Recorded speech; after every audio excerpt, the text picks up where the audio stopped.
When you speak out publicly in support of Israel, you get a lot of abuse, of course, but along with it, you get quite an education about the number of people who blame Jews, not Israelis, Jews, for everything bad in the world. Now, this is a sentiment that I've always been aware of course, as a kind of noxious undercurrent that I occasionally get a whiff of, but lately it's something that I'm getting told about literally every single day, usually several times a day. I've even had a personal acquaintance approach me in the pub to tell me about the Jews and how they control everything, which I'm sure would come as a major surprise to those people in Europe who are afraid to identify themselves publicly as Jews in case they get physically attacked. For this video, I know I'll be bombarded on social media with Jew hate from people who see me as some kind of race traitor. I know I'll be sent all kinds of disgusting cartoons and references to the protocols of the Elders of Zion, an anti-Semitic forgery, in case you're one of the few people who still don't know. And I know I'll be sent again and again a certain video in support of the claim that Jews, among their many other crimes, are directly responsible for the Muslim invasion. It's a video interview with a Jewish academic in Sweden who expresses her naive personal view that multiculturalism in Europe is inevitable, that it's generally a good thing, and that Jews should support it.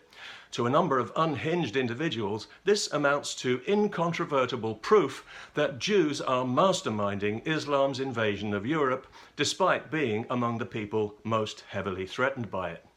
Synagogues and Jewish schools in Europe need armed guards 24/7, and Jews are currently fleeing Europe in droves to escape imported Muslim violence, yet somehow they're still in a position to mastermind the invasion because, as everyone knows, they control the world. That's right, 0.2% of the world's population control everyone else while being hounded and vilified by everyone else. Those Jews who get beaten up on the streets of Europe are actually controlling their Muslim attackers like marionettes, and they've got such complete control of the media that journalists are indifferent to anti-Semitic violence and almost uniformly hostile towards Israel. That's quite an achievement by those all-powerful Jews, wouldn't you say?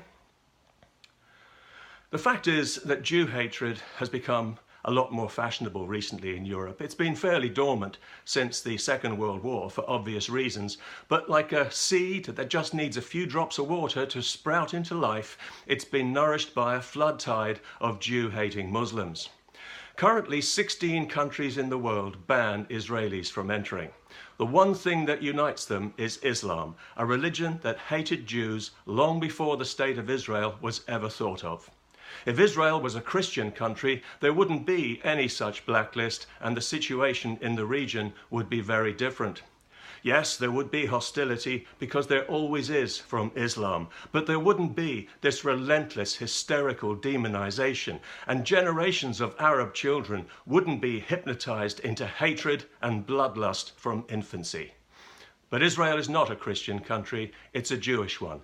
And Islam hates Jews, not Israelis, Jews. And Muslim children all over the world are taught that Jews are the eternal enemy. And Europe is importing millions of Muslims, meaning Europe is importing wholesale Jew hatred. I wonder who's behind it all. If you know, I'm sure you'll tell me.